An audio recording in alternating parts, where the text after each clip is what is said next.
While lawmakers work on the next round of coronavirus relief, experts are analyzing how the pandemic may start impacting the food supply chain. I'm Jesse Chenor in Washington, and I'll have that story coming up. Reports of problems and glitches for small businesses trying to access emergency funds. I'm Joe Khalil here at the White House. I'm going to tell you what the Treasury Department's doing to address the problem and new measures Congress may take to try and help those businesses.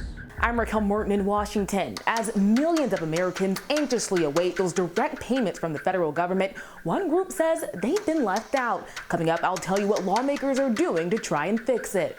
I'm Trevor Shirley in Washington, where the debate over more funding for small businesses continues. I've got that story coming up.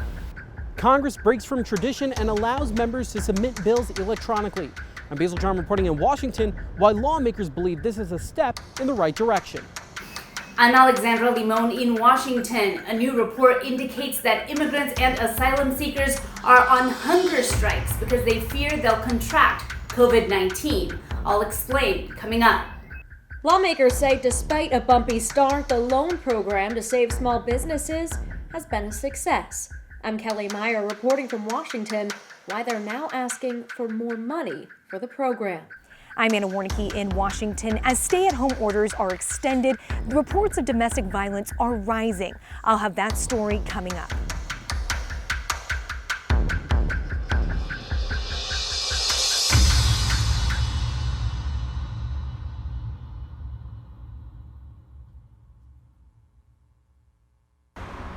Many business owners say they've been unable to access the coronavirus emergency loans they've been promised. Many of these small businesses will probably not be able to survive. Congresswoman Norma Torres blames computer glitches, confusion, and delays in the program designed to loan small business money to keep their employees on the payroll. Members of Congress are participating in those telephone town calls to say, this is how you access the money. Let us help you. But even with the help, Congresswoman Jackie Spears says every day that passes without the money is one step closer to economic ruin. I've got so many small businesses now that are on the brink of shutting down completely. Spears says the demand for small business loans nationwide has far exceeded what Congress and Treasury anticipated. Probably needed to double or triple the amount of money we put into that fund. And now, because of that excess demand, Treasury Secretary Steve Mnuchin is requesting $250 billion additional dollars from Congress to help small businesses. They're working around the clock to make sure that those funds are accessible now. Treasury Department spokesperson Monica Crowley says the administration is working as quickly as it can with lenders and banks to fix the glitches in the loan program. The folks in the administration are working around the clock with the lenders of all sizes to make sure that those issues are resolved. Crowley says the administration remains hopeful most businesses will get the help they need to survive the downturn. In Washington, I'm Joe Khalil.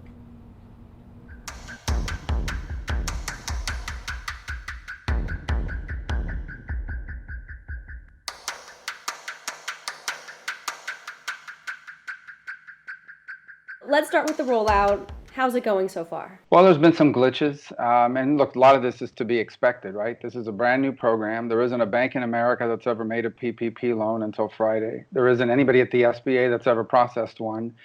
So this is not like the unemployment system or something else that existed before. This is brand new, and they had 6 days to set it up. So we had a running list of all the glitches, and every day we've been able to check some off. There are still some remaining that we got to get through. But the good news is the program is getting better every single day, and already $66 billion of assistance has been authorized.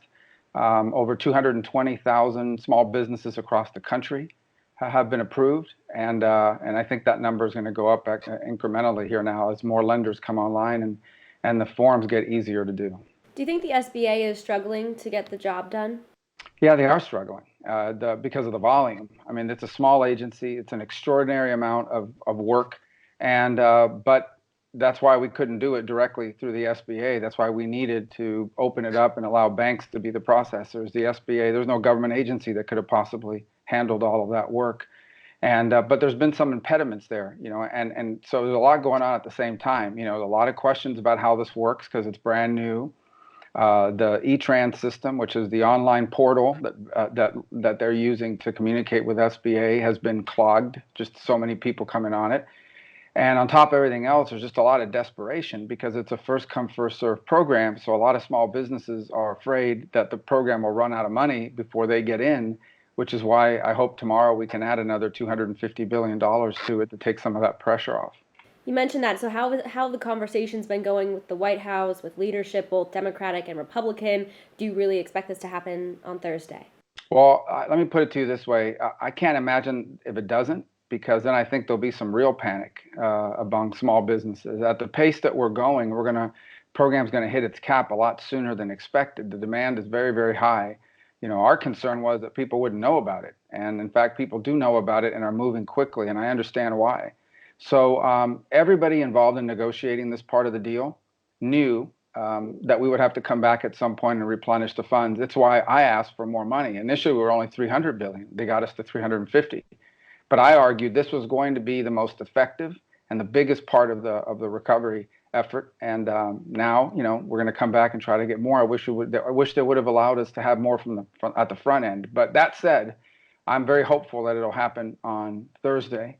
So I can't imagine it not happening. The impact would be very problematic.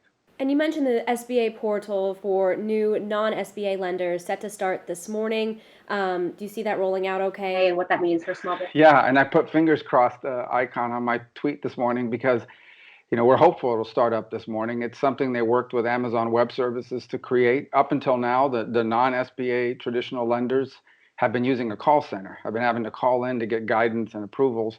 So hopefully the portal will make it quicker. I anticipate there'll be some glitches with that as well. Anytime you do something this big and this new, you're going to have some glitches.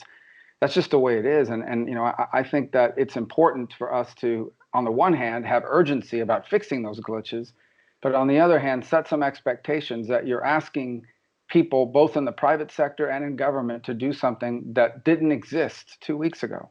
So this is a lot of work, but it's an emergency situation. And when there's an emergency situation, there's going to be some chaos. The question is, how do you manage the chaos and how do you begin to eliminate the chaos? So every day, I hope this program will continue to improve. So relief coming for these small businesses that are out there watching this and worried. Yeah, I mean, ultimately, the key next step is, okay, now we got to get the money into the accounts.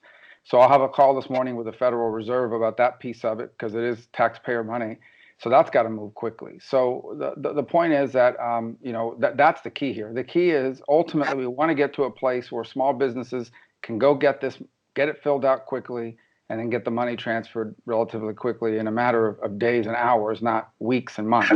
And so that's the goal. That's what we push towards every single day. I'm spending at least 12 hours a day on the phone with everyone from the Federal Reserve to the Treasury Secretary to the SBA staff to my own staff, pushing on this while also spending a lot of time talking to bankers across the country to pick up on what impediments are they running into. And just to follow up on the funding for slated for Thursday, how would that work in terms of voting on it with you guys not here? Well, it's interesting. So what'll happen is someone will be chairing. It's called a pro forma session. The Senate does those every few days to prevent presidents from doing recess appointments. And someone will make a motion, potentially the chair, to pass a bill, a supplemental, and hopefully it'll be a very simple, you know, additional money. It's something everyone knew we would have to do at some point. And there'll be, unless someone's physically there to object, it'll pass. It'll go over to the House, which has a similar session the following day. And hopefully they'll be able to do the same. And it's a really important thing that we hope it can happen. And that would probably be likely by the end of the week, hopefully.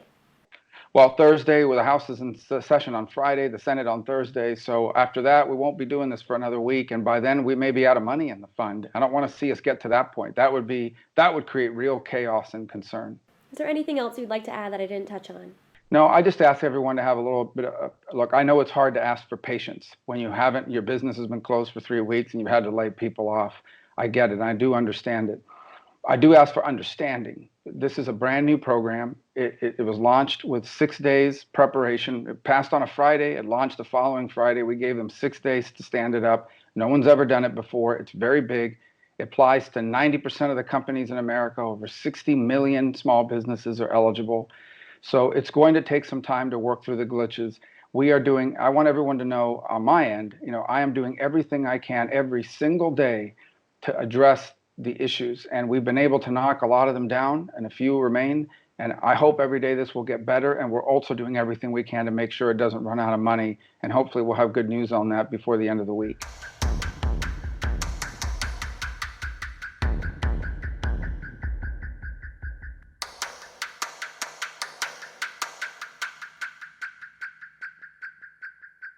The Treasury Department says since Friday, the federal government has approved more than 100,000 emergency small business loans. I spoke to a bank president in Ohio who does a lot of SBA loans, and he is telling me that their numbers are just unbelievably high. Ohio Democratic Senator Sherrod Brown says the program allows businesses to keep their employees paid during the coronavirus shutdowns. Now the White House says it needs $250 billion more to keep the program funded. I do support the White House's request and want to make sure that all businesses that need access to the program have access to it. Indiana Republican Senator Todd Young says Congress should quickly approve the request, but Democratic leaders want to add more to the bill, including an increase in food stamp benefits and more money for hospitals. I hope that Democrats don't politically exploit this. If Democrats and Republicans can agree, the legislation could pass this week by voice vote, allowing most members of Congress to remain at home.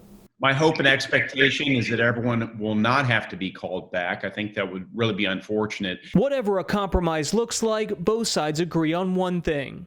We've got to step up and make sure our businesses exist in 2-3 months when this is in the rearview mirror. We can ensure that assistance gets into the hands of all those small businesses who need it during this emergency period. The president is expected to sign the measure if Congress approves it. Reporting in Washington, I'm Trevor Shirley.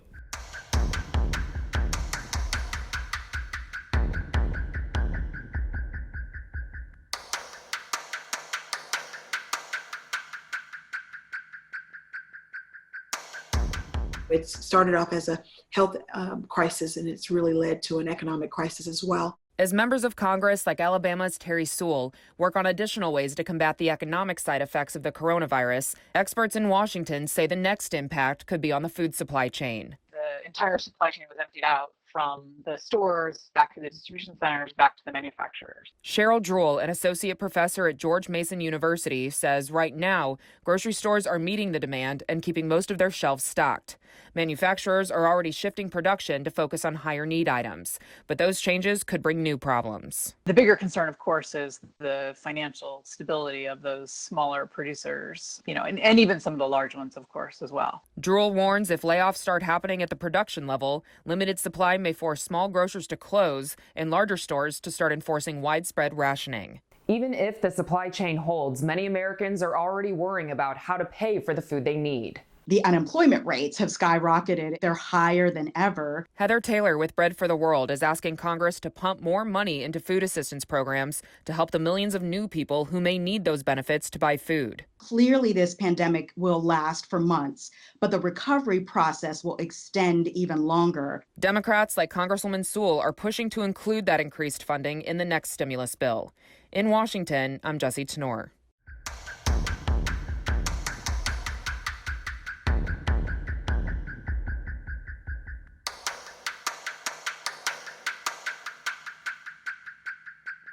It's the right choice for most Americans, but for others, staying home isn't safe. An abuser may take advantage of an already stressful situation to gain more control. Deborah Vagans is the president of the National Network to End Domestic Violence. She says calls to helplines across the country are surging. People have suddenly lost income and face new stressors, while the community resources are simultaneously limited. People are feeling anxiety because of the unknown. Texas Republican Senator John Cornyn says to relieve some of that stress, the latest coronavirus relief bill included $45 million for emergency housing and shelter of domestic violence victims. We have made sure that they are not forgotten in this coronavirus response. The CARES Act also provides $2 million for the National Domestic Violence Hotline, which Vagans says is a lifeline for many victims stuck at home. But New York Democratic Senator Kirsten Gillibrand says more should be done to meet the increasing need. We need more shelters in place. We need more food and clothing and housing resources made available. We need them to be working at their absolute height so that we can meet the needs of the increase. Vegans is asking Congress for more than $300 million in the next emergency relief bill. This supplemental funding will allow domestic violence programs to quickly house and support vulnerable survivors. She says for some, this could be a matter of life and death. In Washington, I'm Anna Warnicki.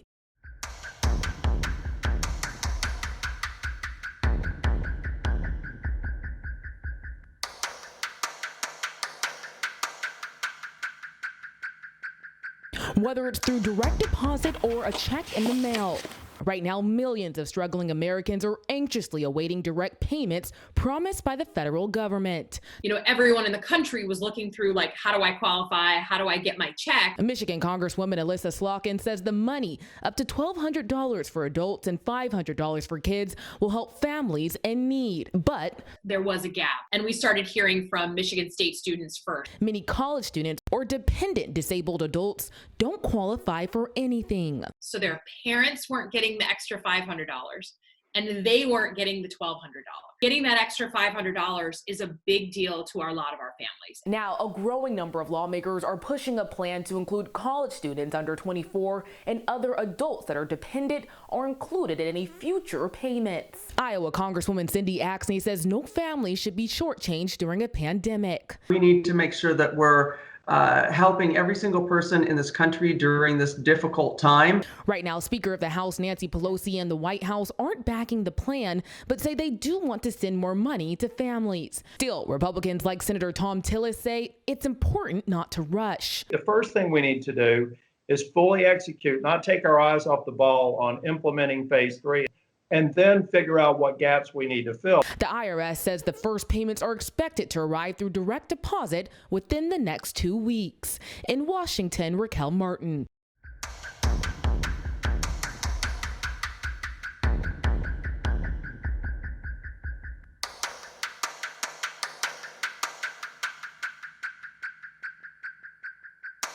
Amnesty International says ICE detainees are on hunger strikes at detention centers around the country, including San Diego and the Pacific Northwest, over fear of contracting the coronavirus. We're seeing that people are not even being provided with the fundamental CDC mandated requirements. Brian Griffey with Amnesty International said ICE claims it's locked down facilities, but instead it's transferring thousands of detainees between facilities across state lines, which is spreading this infection like wildfire. Amnesty International investigators say that immigration attorneys around the country have reported that ICE is not providing enough soap or sanitizer to detainees, and that ICE is not properly isolating detainees who are sick. The same incompetent, unacceptable, outrageous in the context of this pandemic behavior by this administration.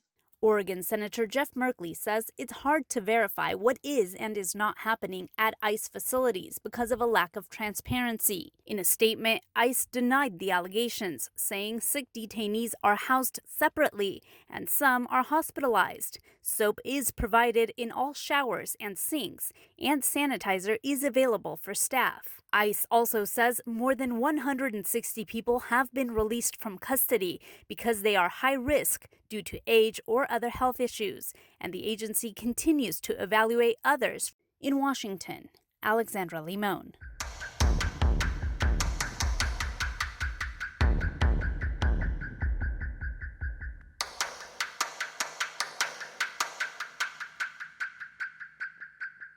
Faced with the prospect of an extended absence from Washington, the House of Representatives is moving at least some of its work online. It is a smart thing to move us forward. For at least the next 2 weeks, lawmakers like Virginia Congressman Don Beyer and Bobby Scott are required to submit proposed legislation and other documents electronically. It's going to be great to continue to be able to not just file bills, but gather another 10 or 15 co-sponsors on a bill. Makes it possible to introduce bills and resolutions without having to actually show up. Virginia Representative Abigail Spanberger says this makes a difference for those who live far away from the Capitol. That travel back and forth has implications not just for the members who may have to travel much farther than I do, but also for our local communities. House members say this break from tradition could advance the use of technology in Congress. This may be a foreshadowing of remote voting in the future. We need to automate more of government. We need to make it more user-friendly. Tennessee Congressman Tim Burchett is embracing the change and agrees the electronic options could help government work more efficiently. But for now, while they could be extended, the new filing methods are only in place until April 19th. Reporting in Washington, I'm Basil John.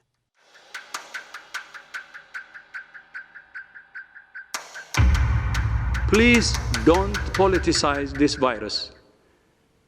It exploits the differences you have at the national level. If you want to be exploited, and if you want to have many more body bags, then you do it. If you don't want many more body bags, then you refrain from politicizing it. It's like playing with fire. So more than ever before, national unity is important if we care about our people, if we care about our citizens. Please, unity at national level. No using COVID for political punches. And then second, honest solidarity at global level. And honest leadership from the US and China. We shouldn't waste time pointing fingers. We need time to unite. My name is Sanam Ahmed. Today is Saturday, April 4th. I'm a critical care attending with the Institute for Critical Care Medicine at Mount Sinai Hospital. I'm doing a night shift tonight. I will be responsible tonight for critical care consults on COVID patients. I just parked, and I'm about to enter the hospital. I guess when I left my house today, I sort of had mixed feelings. On one hand, I left my kids at home so that I could go and fight this war along with my colleagues. But on the other hand, I feel optimistic. I feel hopeful because as a critical care physician, this is what we've trained for. I'm entering the hospital now. I'm gonna head upstairs now, start my job. And here we are. All right, so everybody working hard. Gonna find the patient that I need to address. I'm here because I just brought someone here. We had a lady that I was asked to see on the floor who was having a real hard time breathing. So I've just intubated her. Hi guys. Hey. How you guys doing? We're doing good, hanging in. Working hard? Yeah, fighting the COVID. Fighting the good fight. Yeah, keep working hard, guys. We love you.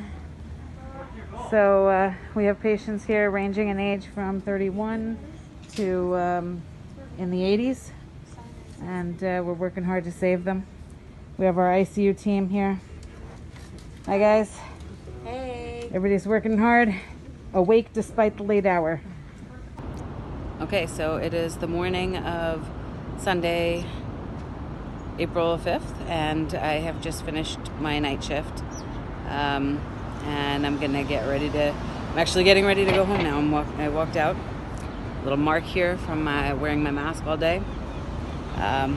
But we made it through, and I'm gonna head home and get a little rest.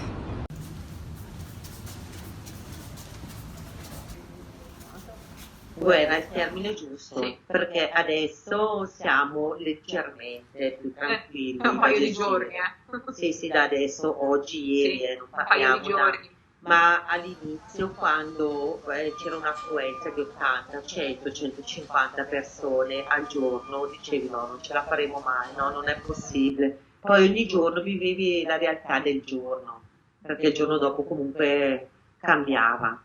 Quindi guerra è proprio il termine. Però esatto. a tutti abbiamo dato tutto.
Oh, say, can you see by the dawn's early light what so proudly we hail at the twilight's last gleaming, whose broad stripes and bright stars through the perilous fight o'er the ramparts we watched was so gallantly streaming.